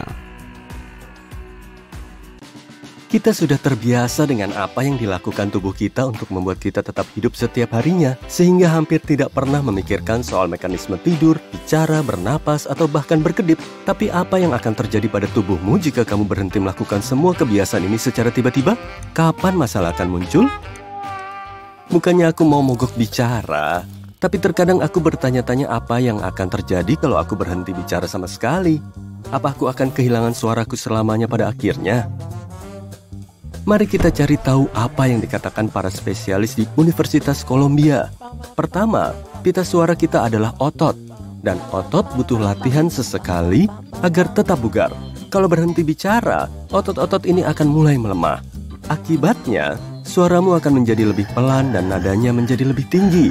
Bukan cuma itu, suaramu mungkin terdengar hampa. Dan pada dasarnya, kamu akan lebih sulit bicara. Jadi, ini adalah salah satu contoh di mana jika tidak kamu pakai, suaramu malah akan hilang. Yup, kurang lebih begitu. Untungnya, bernapas dan makan akan membantumu. Kedua proses ini akan menjaga otot suaramu dalam kondisi baik. Selain itu, tidak peduli seberapa lama kamu diam, kerusakan permanen tak akan terjadi. Dan begitu kamu mulai menggunakan pita suaramu lagi, suaramu akan kembali. Kita semua tahu apa yang mungkin terjadi jika kita berhenti mandi, yaitu bau. Tapi mari kita lihat dari sudut pandang ilmiah. Bagaimana dengan eksperimen yang meminta seseorang berhenti mandi selama setahun penuh? Tergantung pada jenisnya, kulit seseorang pada awalnya akan menjadi sangat berminyak atau sangat kering. Bagian paling berminyak dari tubuh, seperti di belakang telinga dan leher, akan mengumpulkan debu dan polutan, bahkan berubah warna. Sementara itu, kepala akan menjadi sangat gatal karena penumpukan kulit mati. Dan setelah sekian lama tidak melakukan rutinitas bersih-bersih yang tepat, kita butuh waktu berminggu-minggu untuk membuat kulit kembali normal. Meski kedengarannya seru, tapi mari kita lihat apa yang akan terjadi kalau kamu tidak pernah bangun dari tempat tidur. Salah satu organ pertama yang merasakan perubahan itu adalah paru-paru. Tanpa gravitasi yang menariknya ke posisi normal, bagian bawah paru-paru akan berkerut. Tapi batuk sesekali akan membantumu mengurangi efek ini. Selain itu, kamu akan mulai kehilangan sekitar 1% kepadatan tulang setiap minggu. Ini akan membuat tulangmu lebih rapuh. Oh iya, itu juga sebabnya astronot yang bisa pergi berbulan-bulan tanpa mengalami gravitasi perlu bergerak setidaknya 2 jam sehari dan memastikan mereka punya cukup kalsium dalam makanan mereka. 1% ini juga berlaku untuk massa ototmu. Pertama-tama, kamu akan mulai melihat efek dari kurangnya gerakan di paha dan bahu. Gula tidak terpakai yang sebelumnya masuk ke otot akan mulai menumpuk di sistem peredaran darah setelah sekitar 10 hari. Setelah sebulan penuh di tempat tidur, jantungmu akan memompa 30% lebih sedikit darah di setiap detaknya. Akan ada lebih sedikit oksigen di dalam tubuhmu dan kamu akan merasa lebih mudah lelah. Kedengarannya agak mengejutkan ya, padahal kamu kan menghabiskan sebulan penuh di tempat tidur. Apa yang akan terjadi kalau kamu menahan napas terlalu lama? Mari kita lihat urutan dampaknya. Pertama, kadar oksigen di otakmu akan menurun, diikuti oleh tingkat karbon dioksida yang lebih tinggi. Biasanya, tubuhmu membuang gas ini cukup cepat saat kamu mengembuskan napas. Setelah sekitar 60 detik, sel-sel di tubuhmu akan mulai berperilaku berbeda. Semua bagian tubuhmu akan terpengaruh oleh perubahan mendadak ini. Jantungmu akan mulai berdetak tidak teratur. Kalau kamu tidak mulai bernapas pada saat ini, kemungkinan besar kamu akan pingsan. Mirip dengan banyak mamalia lain, manusia memiliki respons menyelam. Ini adalah mekanisme otomatis bawaan yang kamu miliki. Respons ini memastikan otakmu selalu memiliki oksigen yang cukup. Bahkan dalam kondisi darurat, respons menyelam ini mulai bekerja ekstra keras setiap kali wajahmu masuk ke dalam air. Tapi itu bisa terjadi tanpa air juga. Tujuan utamanya adalah memastikan otakmu terus berfungsi apapun yang terjadi. Jadi, otak memerintahkan tubuhmu untuk mengarahkan semua darah dari bagian tubuh yang, dalam tanda kutip, tidak penting, seperti kaki atau lengan, ke otak. Nah, apa yang akan terjadi kalau kamu berhenti berkedip atau jika kamu tidak cukup berkedip? Pertama, korneamu kemungkinan akan bertambah besar. Kornea adalah satu-satunya bagian tubuh yang tak memiliki suplai darah, tapi tetap membutuhkan oksigen untuk berfungsi dengan baik. Dan matamu mendapatkannya langsung dari udara. Oh iya, itulah sebabnya korneamu membengkak, walau cuma sedikit, saat kamu tidur. Namun, di pagi hari, korneamu akan kembali normal. Kemudian, matamu mungkin akan mulai mengering karena lapisan air matamu tak bisa dipulihkan. Apa artinya? kamu akan merasa sakit dan penglihatanmu akan kabur. Berkedip juga membantu menghilangkan semua kotoran dan debu dari mata. Dan jika kamu berhenti menggerakkan kelopak matamu, kemungkinan besar semua ini akan tersangkut di matamu dan menyebabkan kerusakan serius. Aku rasa kita terlalu meremehkan kebiasaan mengunyah, tapi kalau dipikir-pikir, ini adalah tahap pertama pencernaan. Mengunyah membantu perutmu memproses makanan lebih mudah dengan memecahnya menjadi potongan kecil. Mengunyah lebih sedikit atau tidak sama sekali kalau kamu pernah melakukan diet cairan bisa menyebabkan kerusakan, bukan hanya pada sistem pencernaanmu, tapi juga pada otot rahangmu. Tanpa gerakan mengunyah yang teratur, fitur wajahmu akan segera berubah. Mengunyah juga membuat perutmu tahu kapan saatnya untuk meningkatkan keasaman agar bisa memproses makanan dengan lebih baik. Indramu adalah bagian besar dari kehidupan harianmu, dan aku punya trik jitu yang bisa dilakukan otak manusia saat satu indera hilang atau rusak. Indera lainnya bisa menjadi jauh lebih tajam. Orang dengan penglihatan yang buruk mungkin bisa mendengar lebih baik, sementara mereka yang memiliki masalah pendengaran mungkin memiliki semacam penglihatan lebih tajam. Penelitian terbaru menunjukkan bahwa otak sebenarnya bisa merombak dirinya sendiri, memberikan lebih banyak kekuatan untuk indera lain saat salah satunya rusak atau hilang. Para ilmuwan melihat ini pada cacing gelang mikroskopis. Mereka memiliki perilaku aneh jika indera perabanya buruk. Kemudian, indera penciuman mereka menjadi sangat sensitif dan mereka berhasil mencari sumber makanan dengan aroma yang sangat samar. Tak jauh berbeda, beberapa orang tunanetra memiliki kesamaan dengan kelelawar. Orang-orang seperti ini belajar menggunakan pendengaran yang lebih baik untuk bergerak dengan lebih efisien. Mereka membuat serangkaian suara klik cepat. Ini adalah cara kelelawar menggunakan sonar bawaan untuk menemukan jalan mereka saat tak ada cahaya. Otakmu adalah rumah bagi 86 miliar neuron. Seharusnya tak mengejutkan jika otak juga punya rencana cadangan saat beberapa bagiannya gagal, kan? Tapi kemudian ada pertanyaan lain. Kenapa indera kita tidak tajam sejak awal? Maksudku, kita jelas dilahirkan dengan kemampuan ini. Jadi, kenapa kita tidak mengaktifkannya secara default? Penjelasannya agak rumit. Sebagian besar, semuanya bermuara pada ketidakmampuan tubuhmu untuk bekerja ekstra keras untuk waktu yang lama. Lebih tepatnya, tubuhmu selalu mencari dan mempertahankan keseimbangan tertentu agar bisa berfungsi dengan baik. Saat satu indera tidak berfungsi, indera yang lain perlu menjadi lebih tajam. Lebih dari itu, semua perubahan pada indera kita ini bergantung pada kondisinya. Tampaknya bisa kembali seperti semula. Sekali lagi, ini menggambarkan kebutuhan tubuh manusia untuk berfungsi secara harmonis. Ini adalah salah satu lokasi paling menarik di dunia. Diselimuti kegelapan dan berkilo-kilometer di bawah air, lingkungan ekstrem ini adalah rumah bagi sejumlah makhluk dan fenomena yang tidak biasa. Namanya Palung Mariana, dan ini adalah palung samudera terdalam di bumi. Gak heran tempat ini sulit sekali dijelajahi. Karena kondisinya yang berisiko, kita tidak mampu menjelajahi lokasi ini tanpa peralatan yang memadai.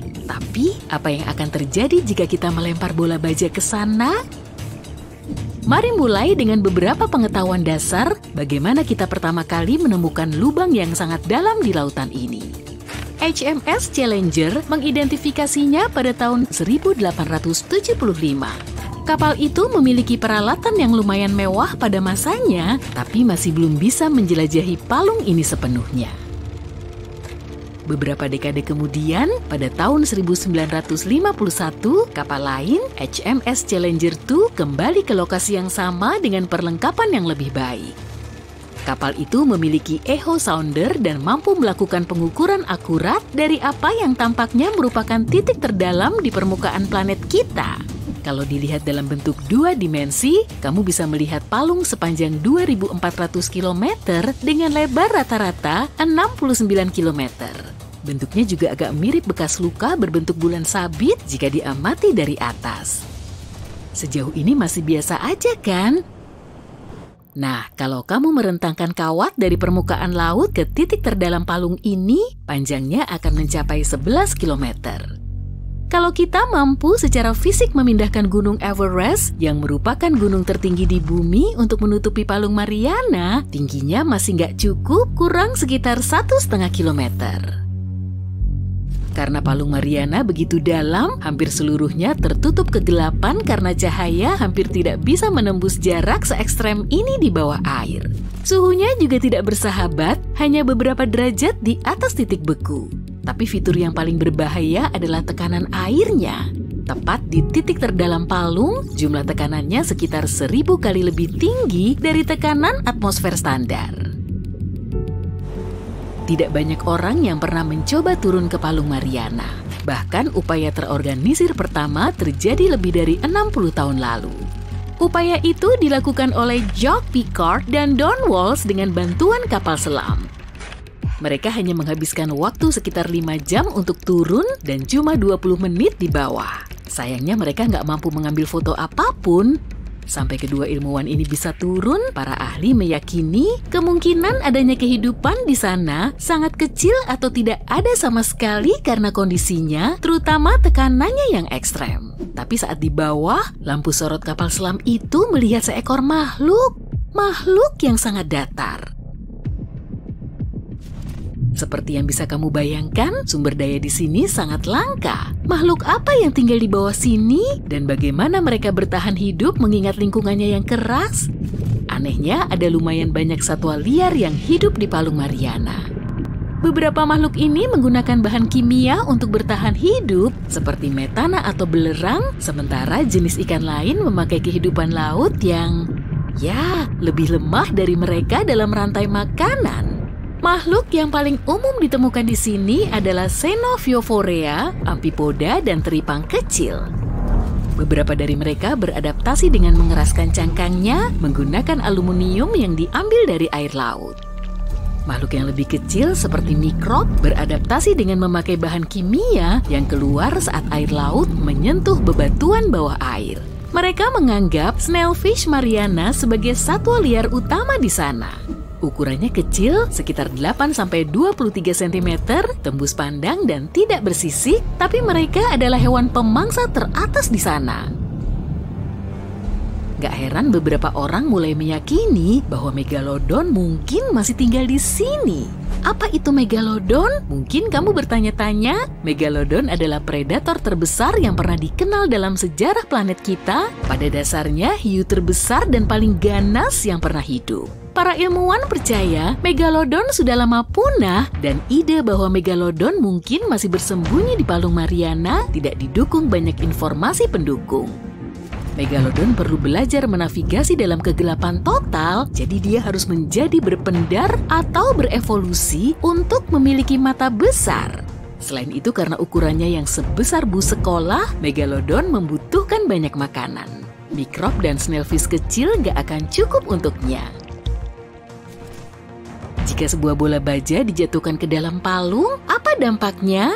Akankah bola itu cukup kuat untuk menahan tekanan sebesar itu? Mari kita perkirakan. Anggaplah ini bola baja padat, tekanan yang ada di dasar palung tidak akan cukup untuk memengaruhinya dan menyebabkan kerusakan permanen. Namun, butuh waktu 12 menit untuk sampai ke dasar laut.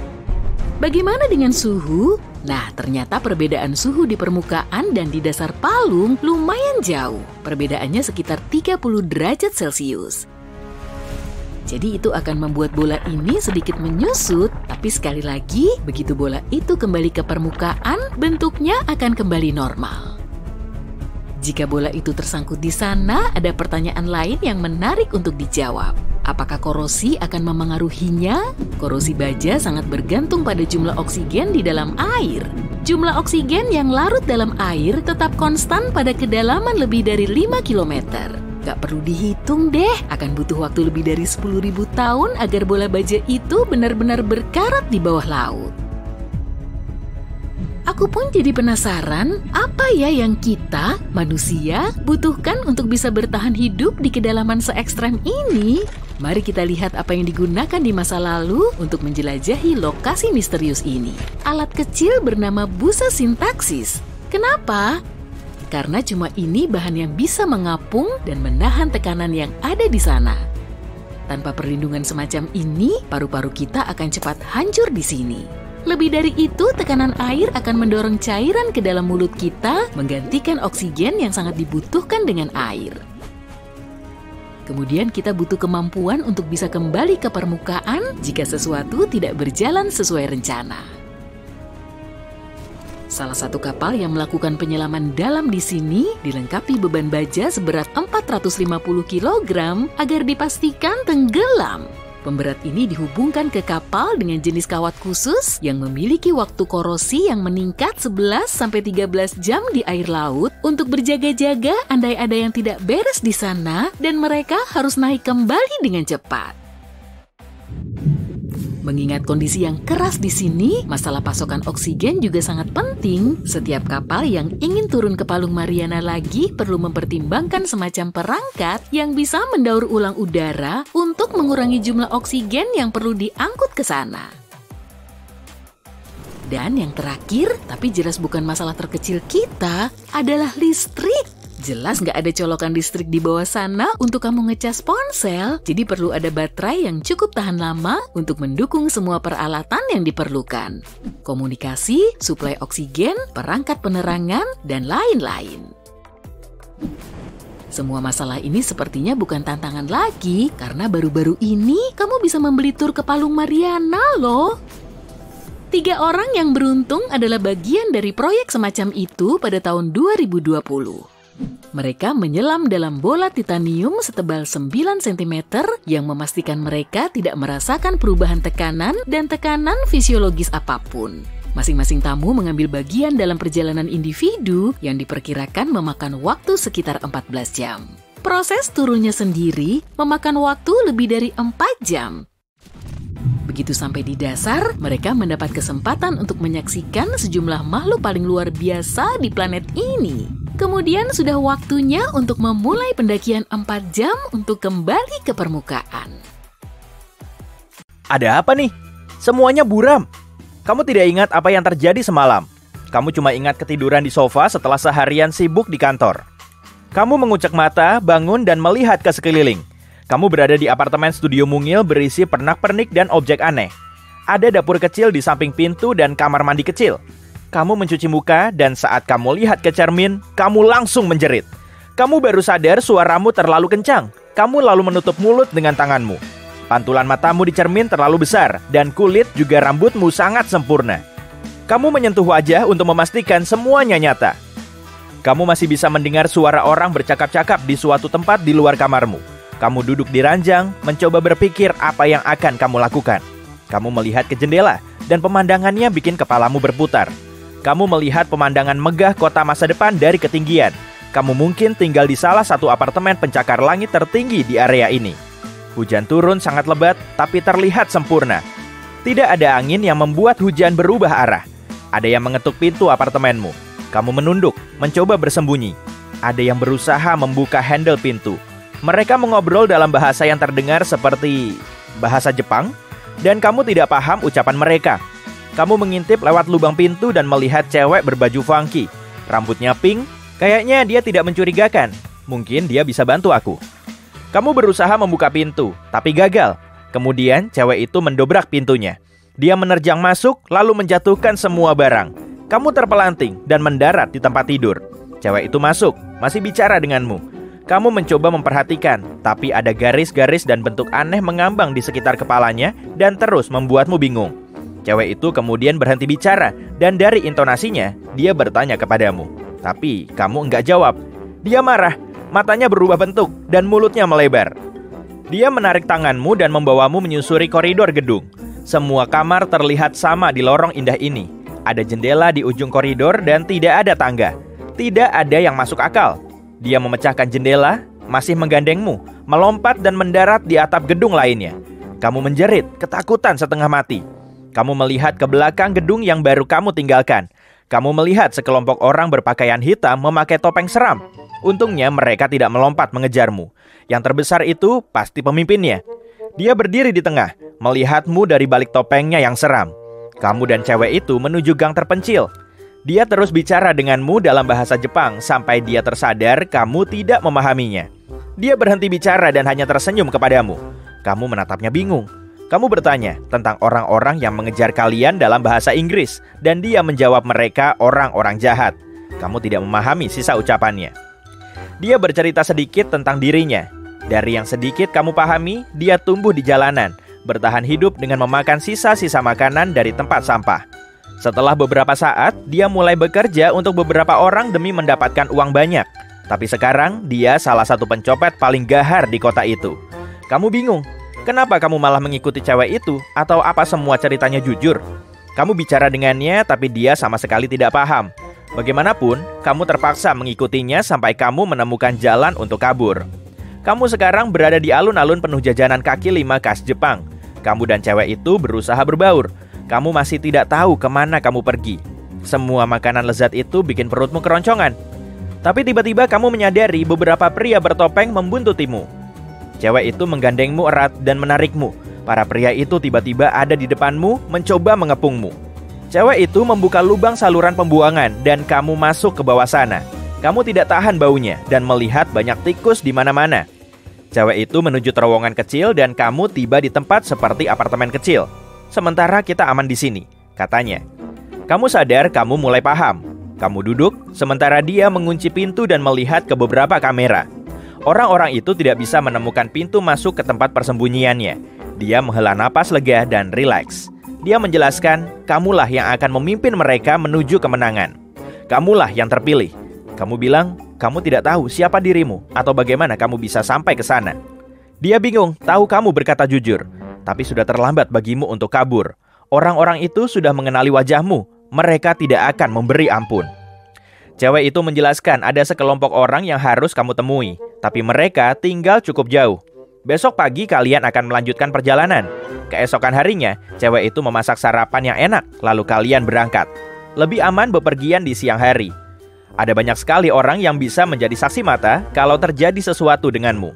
Jadi, cewek itu memanfaatkan strategi bersembunyi di keramaian. Kamu naik gerobak yang ditarik makhluk seperti sapi. Beberapa saat kemudian, kamu masuk ke hutan. Pepohonannya tinggi, daunnya besar.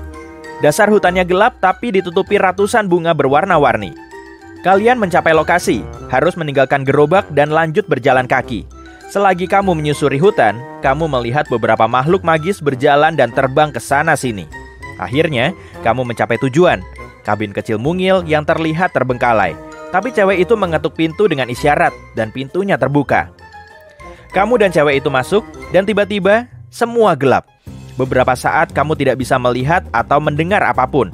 Begitu kamu mencapai ujung terowongan, kamu melihat beberapa orang berpakaian aneh dan siap bertarung. Sepertinya mereka siap menghadapi apapun. Cewek itu menjelaskan kepada mereka, kamulah yang terpilih dan kamu tidak ingat apapun. Kamu berpikir, ini pasti salah. Aku bukan siapa-siapa. Semua yang aku tahu bukan di dunia ini. Aku tidak bisa mempercayai mereka. Aku tidak bisa percaya siapapun di dunia aneh ini. Aku harus mencari jalan keluar dari dunia ini. Tapi bagaimana? Kamu melihat sekeliling, cewek yang berada di sudut gelap dan memakai tudung sepertinya memahami pikiranmu. Kamu terus memandangnya. Kamu tidak bisa mengalihkan pandangan, seolah dia berada di kepalamu. Entah bagaimana dia berhasil menunjukkan kepadamu dunia yang hancur. Semua itu akan terjadi kalau kamu tidak bergabung dengannya. Kamu berjalan ke tengah ruangan dan memberitahu bahwa kamu siap memimpin mereka. Mereka bersemangat dan membuat rencana.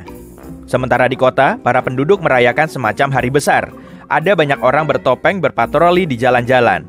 Kamu dan timmu berkumpul di belakang gedung untuk membahas arah tujuanmu. Cewek itu menunjuk gedung, tempat dia menemukanmu. Kamu bingung, itu markas yang harus kamu bobol. Timmu berpisah. Kamu dan cewek itu tetap di sana, sementara tim lain bergerak ke atap. Para pria bertopeng ada di mana-mana, jadi kamu menyamar untuk berbaur. Sejauh ini semua lancar. Kamu melewati barisan penjagaan pertama, tapi rencana berikutnya cukup sulit. Setiap orang yang ingin memasuki gedung harus melewati keamanan. Salah satu anggota timmu di atap menyebabkan keributan yang menarik perhatian para penjaga. Sebagian dari mereka meninggalkan posnya. Berkat keributan ini, kamu dan cewek itu berhasil menerobos barisan kedua penjaga. Kamu berada di dalam gedung, siap menjatuhkan pemimpinnya. Kamu bertanya kepada cewek itu, kenapa kamu kembali ke sana? Dan apa yang membuat gedung ini sangat penting? Dia bilang, kamu disandera, dan dia menyusup untuk membebaskanmu. Sayangnya, misi itu tidak berhasil terakhir kalinya, karena sang pemimpin tidak ada di sana saat dia menyelinap masuk. Tapi setelah dia menyelamatkanmu, keamanan diperketat. Gedung itu besar sekali dari dalam. Kamu mulai merasa aneh, tidak ada yang terasa nyata lagi. Kamu berbalik dan mencari cewek itu, tapi dia menghilang. Salah satu penjaga bertopeng menemukanmu dan mengejarmu. Kamu sampai di lorong buntu. Pemimpin para pria bertopeng ini mendekatimu dan menyebut namamu. Dia berkata, cewek yang membawamu ke sini telah mengkhianatimu. Kamu bingung dan tidak tahu siapa yang bisa dipercaya. Tapi tiba-tiba, suara di dalam kepalamu memberitahu sesuatu. Lalu, semua berubah gelap. Malam-malam gini, kamu masih sepedaan di sekitar kota bareng teman-temanmu. Tapi tiba-tiba, matamu ngelihat bongkahan meteorit melesat di angkasa. Objek langit berwarna hijau terang ini terus ngebut, lalu nyemplung ke kolam kecil. Kamu pun mengejarnya. Permukaan airnya kelihatan berbuih dan bergelembung. Meteorit yang berpijar itu perlahan tenggelam ke dasar kolam dan menyinari airnya dengan cahaya hijau. Sambil terkaget-kaget, kamu mendekati tepi kolam. Sinar hijaunya terpantul ke kacamatamu dan berhasil menyedot perhatianmu. Kamu pun perlahan melangkah, tapi langsung jatuh, lalu pingsan. Tahu-tahu, kamu sudah terbangun di rumah sakit sambil memegangi sisi ranjang. Kamu nyoba bangkit, tapi terdengar bunyi berisik dari bawah jemarimu. Sambil mengamati telapak tanganmu, kamu mulai menjerit histeris. Telapak tanganku dipenuhi baja. Teman-temanmu langsung mendekat dan ngasih tahu kalau kamu sempat terhempas ke tepi kolam. Mungkin kamu udah nyentuh meteorit itu. Kemudian, struktur genetik di dalam tubuhmu mulai mengalami perubahan. Di depan cermin, kamu bisa ngelihat tubuhmu dipenuhi baja. Bukannya takut, kamu malah kegirangan. Tubuhmu berubah jadi logam. Nggak juga, balas temanmu. Sel kulitmu memang ditutupi lapisan baja paling tipis dan kuat, tapi di luar itu, tubuhmu masih normal seperti biasanya. Gerakanmu masih bisa fleksibel. Jadi, tubuhmu itu kayak terbalut baju zirah kesatria yang terbuat dari partikel baja nano. Sambil menarik nafas dalam-dalam, tatapmu menerawang jauh keluar jendela. Paru-parumu masih dipenuhi udara. Tapi gimana dengan kulitmu? Dokter yang merawatmu segera masuk, lalu menjelaskan, sel kulitmu sudah nggak perlu oksigen lagi. Permukaannya nggak berpori, sehingga udara nggak bisa masuk. Nah, untuk menyuplai kekurangan oksigen ini, ukuran paru-parumu jadi lebih besar dan kamu bisa menahan nafas lebih lama. Di malam hari, kamu jadi sulit tidur karena kelopak mata bajamu terlalu menekan bola matamu. Kamu pun bangkit untuk keluar nyari angin, tapi pintu kamarmu terkunci. Setelah tanganmu mendorong handle-nya lebih keras, kuncinya langsung patah. Di luar kamar, kamu berpapasan dengan dokter. Dia memintamu segera balik karena tubuhmu belum pulih. Dan esok hari, kamu perlu dipindahin ke tempat lain. Tapi kamu ngerasa tubuhmu sudah bugar dan ingin segera pulang. Si dokter mulai memegangimu, tapi kamu berhasil kabur. Sirine rumah sakit mulai berbunyi. Rupanya, mereka mau mindahin kamu ke lab rahasia untuk melakukan penelitian dan percobaan. Sejumlah perawat juga mulai mengepungmu dengan bogem mentahmu. Kamu meninju tembok sampai runtuh, seakan-akan cuma terbuat dari kardus. Setelah keluar tembok, kamu cepat-cepat kabur dari rumah sakit. Kamu langsung ngasih tahu kejadian ini ke teman-temanmu, lalu kabur keluar kota. Tapi saat kalian mulai goes, sejumlah mobil hitam membututi dari belakang. Untuk menghindari dari kejaran mereka, kamu mulai masuk hutan. Sejumlah ilmuwan dan pria berjas hitam terlihat memburumu. Sambil berjalan ke danau di depanmu, kamu mengingat-ingat ucapan dokter soal paru-parumu yang membesar. Oke, berarti bisa nih buat ngumpet di bawah air. Setelah nyebur ke air, tubuhmu perlahan tenggelam. 10 menit kemudian, paru-parumu masih punya sedikit suplai oksigen. Para pengejar itu akhirnya pergi karena nggak bisa melihatmu. Kamu mulai naik ke permukaan air, tapi malah semakin tenggelam. Kulit baja di tubuhmu semakin membebanimu dan bikin kamu nggak bisa berenang. Setelah nyoba naik lagi, tubuhmu tetap saja tertarik ke dasar air. Untung teman-temanmu segera menolongmu. Meski basah kuyup, tubuhmu nggak akan berkarat. Tinggal tunggu bentar aja juga kering kok. Setelah beberapa saat, kamu lanjut goes ke hotel murah untuk ngumpet dan nyusun rencana. Sang surya bersinar cerah dan kamu sudah goes selama berjam-jam. Meski teman-temanmu kegerahan, kamu nggak berkeringat sama sekali. Hanya saja tubuhmu mulai berdebu. Tapi nggak apa-apa juga sih, kan gampang dibersihin dengan lap. Tubuh manusia normal berkeringat agar suhunya bisa turun. Tapi suhu tubuhmu belum juga turun tuh, kulitmu malah makin ngebul. Dan telapak tanganmu bisa dipakai untuk masak telur. Sebetulnya sih api dan suhu dingin nggak membahayakan tubuhmu kok. Saat kamu mau check-in motel, tubuhmu mulai sulit bergerak. Tiap kali kamu angkat tangan atau berjalan, akan terdengar bunyi gemeretak. Jadi, tanpa pikir panjang, temanmu memberimu oli pelumas rantai sepeda, dan kamu langsung menyiramkannya ke tubuhmu. Wah, ternyata berhasil. Gerakmu jadi leluasa lagi deh. Kulit baja bikin bobotmu makin berat dan bisa membebani ototmu. Tapi kamu segera terbiasa dan tubuhmu jadi lebih terlatih cuma dalam hitungan jam. Wah, mantap! Kamu jadi punya superpower. Dengan begini, kamu akan gampang ngancurin tembok dan pelat besi serta bisa mecahin kaca cuma dengan jentikan jari. Di dekat kulkas motel, kamu mengambil tempelan magnetnya. Dan ternyata magnet itu bisa nempel di tubuhmu. Saat kamu nyalain TV, penyiarnya memberitakan soal kamu dan teman-temanmu yang jadi buron. Wajahmu terpampang di semua saluran. Kamu pun segera keluar motel dan goes sejauh mungkin. Karena kamu terlalu semangat goes, pedal sepedamu jadi rusak. Wah, untuk ngelanjutin perjalananmu, berarti kamu perlu nyewa mobil. Tapi setelah beberapa jam, bensinnya mulai habis. Bobotmu kian melar dan mobil yang kamu naiki semakin boros bahan bakar. Ya udahlah, jalan kaki aja kalau gitu. Tapi tiba-tiba ada mobil pickup tua yang menepi. Pengemudinya berjenggot lebat. Dia menawarimu tumpangan ke stasiun di kota terdekat. Di sepanjang perjalanan dia cuma diam.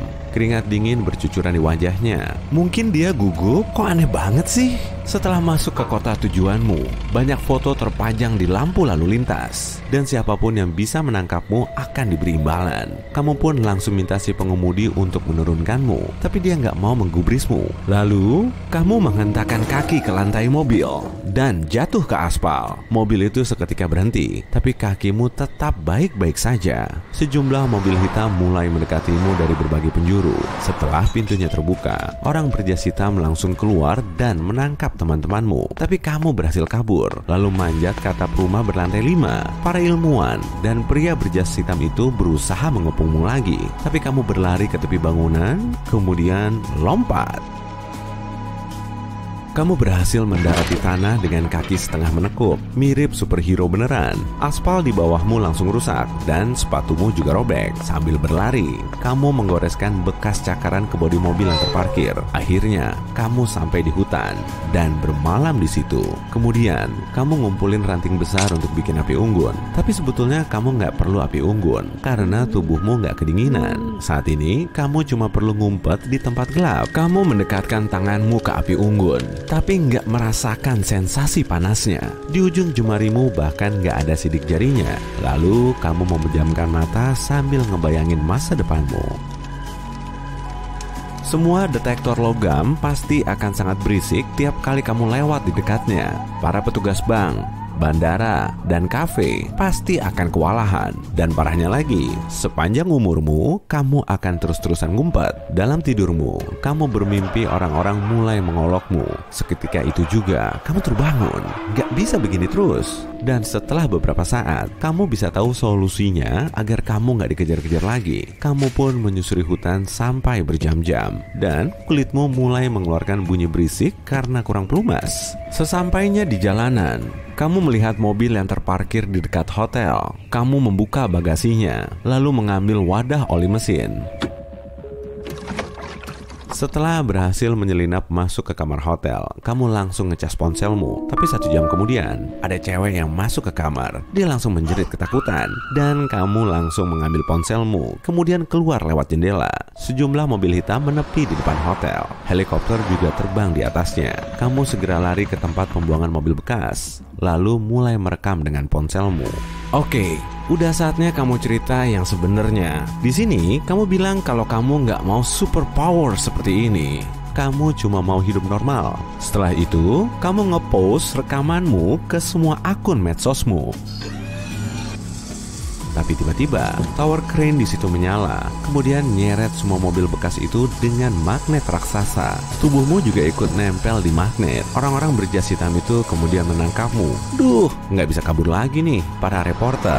Dan orang di sekitar situ mulai masuk ke tempat pembuangan. Dan saat mereka tahu ceritamu yang sebenarnya, kamu bisa terhindar dari percobaan di lab itu.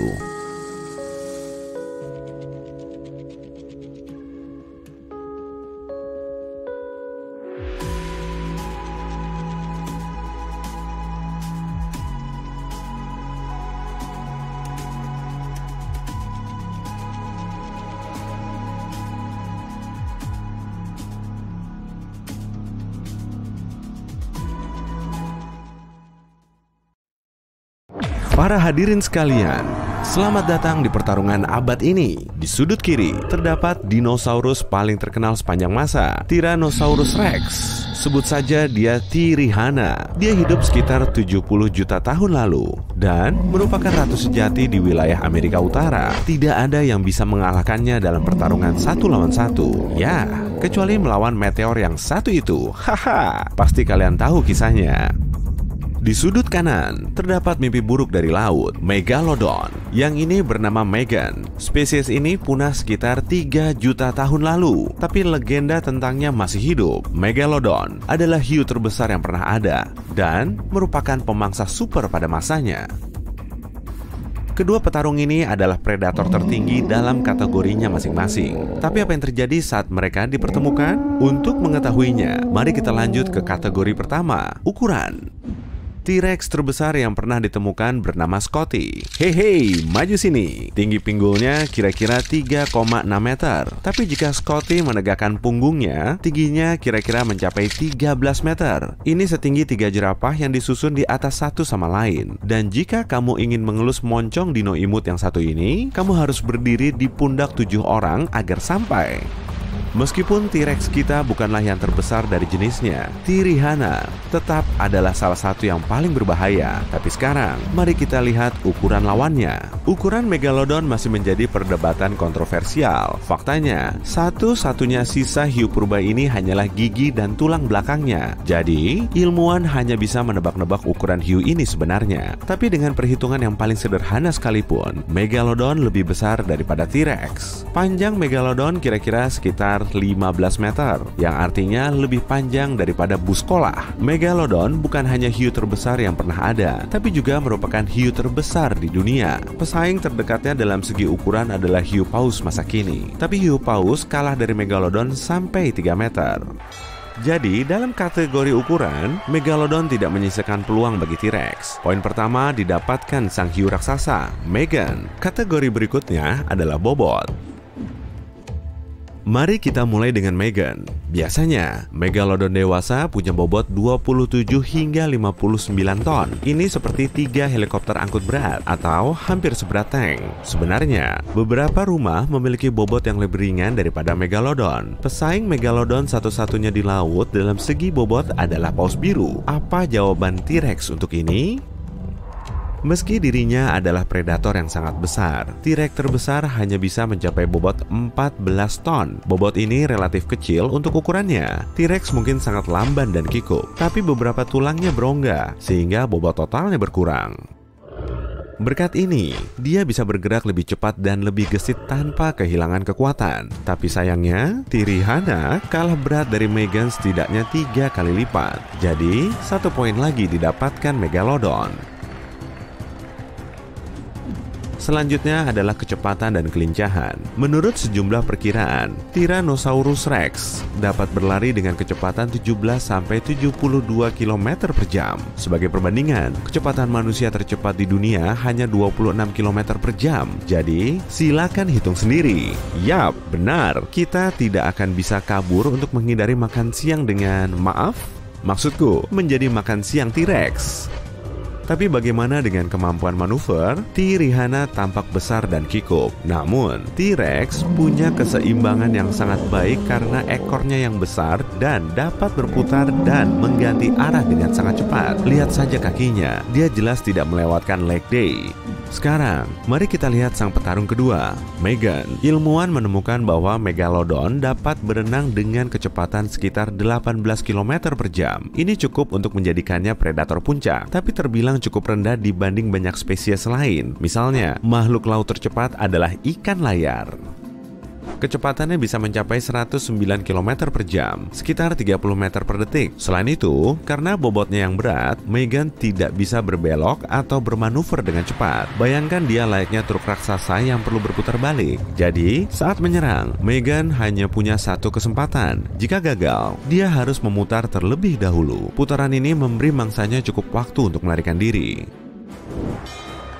Di ronde ini, T-Rex akhirnya mendapatkan skor pertamanya, tapi skor sementara masih 2-1 untuk Megan, si Megalodon. Oke, mari lanjut ke kategori berikutnya, kemampuan bertarung.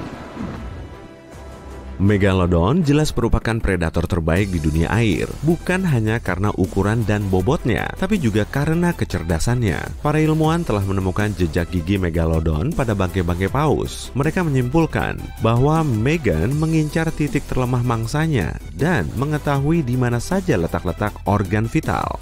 Bangkai-bangkai korban Megalodon lainnya mengalami banyak patah tulang. Ini menunjukkan bahwa Megan tidak malu menggunakan berat badannya untuk menyeruduk bagaikan domba jantan. Domba jantan seberat 50 ton mampu dengan mudah menembus dinding beton. Beberapa Megalodon lebih suka menyerang ekor dan sirip paus terlebih dahulu untuk melumpuhkannya, baru kemudian menyerang korban yang tidak berdaya. Ini menjadikan Megalodon ahli strategi yang sangat baik. Mangsa Megalodon tidak memiliki kesempatan.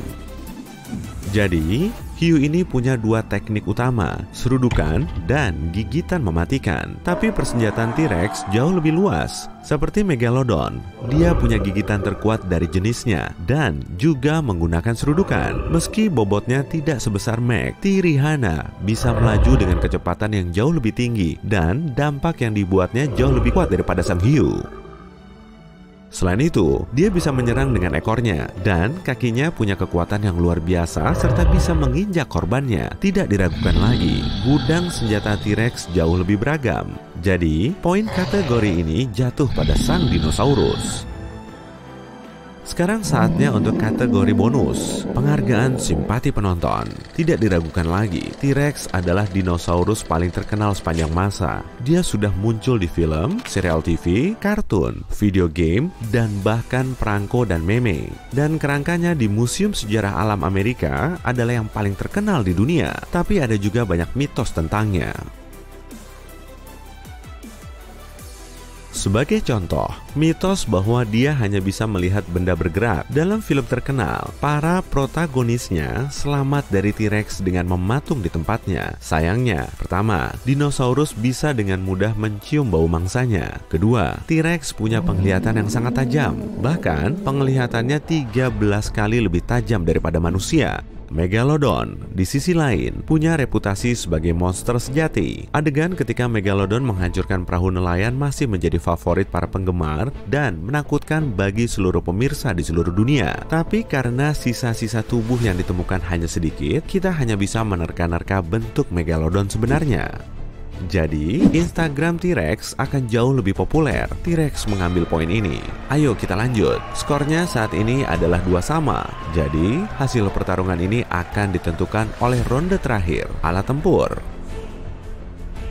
Tyrannosaurus Rex memiliki kekuatan gigitan terkuat dari jenisnya. Gigitannya bisa dengan mudah mematahkan tulang dinosaurus yang jauh lebih besar daripada dirinya sendiri. Tapi kekuatan gigitan T-Rex dibatasi oleh giginya. Gigi T-Rex memiliki lapisan enamel yang lemah dan cukup rapuh. Meski dapat tumbuh kembali dengan lumayan cepat, tangan depannya punya cakar yang tajam. Tapi senjata ini tidak terlalu berguna karena struktur lengannya. Megalodon hanya punya satu alat tempur berbahaya, giginya. Tapi giginya mungkin setara dengan semua alat tempur yang dimiliki T-Rex. Gigi Megalodon berbentuk segitiga dan panjangnya 18 cm. Ini adalah gigi terbesar yang pernah ada. Dan Megalodon punya 250 gigi yang tersusun dalam 5 baris. Tiap gigi ini sangat tajam dan bisa menembus kulit tebal paus. Selain itu, lebar rahang Megalodon mencapai 2 meter. Orang dewasa bisa dengan mudah masuk ke sana. Tapi tidak lama, karena Megalodon memiliki salah satu gigitan terkuat di bumi. Gong telah dibunyikan dan artinya sudah waktunya kita memulai pertarungan ini. Kedua predator ini memilih pantai Amerika Utara sebagai ring mereka. Megalodon lebih suka hidup di perairan dalam, tapi terkadang mereka berburu di dekat pantai. T-Rex juga ada di daerah ini. Dan sekarang, kedua predator ini berhadapan satu lawan satu. Di air dangkal, Megalodon menjadi lebih lambat dan T-Rex dengan mudah menghindari gigitannya. Tapi tetap sulit baginya untuk menyerang sang hiu karena ukuran tubuh Tirihana tidak memungkinkannya menyelam ke bawah air. Sang T-Rex pun memutuskan untuk mundur ke perairan yang lebih dangkal. Megan, si Megalodon melompat, mencoba menggigit sang dinosaurus dan menabraknya dengan bobot 50 tonnya. T-Rex kehilangan keseimbangan dan jatuh. Sekarang, tidak ada yang bisa membantunya. Kasihan. Jadi, Megalodon kembali membuktikan bahwa dia adalah predator puncak dan dapat dengan mudah mengalahkan dinosaurus paling terkenal di dunia.